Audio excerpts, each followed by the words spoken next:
દિવસ પહેલાં બનેલી અમદાવાદ લંડનની ફ્લાઇટની અંદર જે દુર્ઘટના બની છે એ ખરેખર બહુ દુઃખનીય છે. પ્રશાસન પૂરેપૂરી વ્યવસ્થા કરી છે. પ્રશાસનીય કામગીરી પોલીસ સ્ટાફ દ્વારા થઈ રહી છે, જેમાં દરેકને પૂરેપૂરી માહિતી આપવી, મંડપ વ્યવસ્થા, પાણી, બધી જ વ્યવસ્થા પોલીસ પ્રશાસન કરી રહ્યું છે.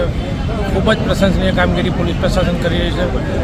ગુજરાત પોલીસને ખૂબ ખૂબ ધન્યવાદ કે આવી કપરી ટાઈમમાં આટલી સેવા આપી અને માનવતાનું ઉદાહરણ પૂરું પાડ્યું છે. તમે કોના માટે? મારો ભત્રીજો અમદાવાદથી લંડનની ફ્લાઇટમાં જઈ રહ્યો હતો. નામે સંકેત ગોસ્વામી, ખેરવાના છીએ અમે લોકો, મહેસાણા તાલુકાના. અને જે હજુ ઇન્વેસ્ટિગેશન ચાલી રહ્યું છે. ઠીક છે, હવે જોઈએ ક્યારે શું થશે. પણ પોલીસની કામગીરી અને જે અહીંયા વ્યવસ્થા છે, રાજ્ય કક્ષાના છે, પછી સિવિલ સ્ટાફ છે, ઓલ સ્ટાફની બધી વ્યવસ્થા સારી છે.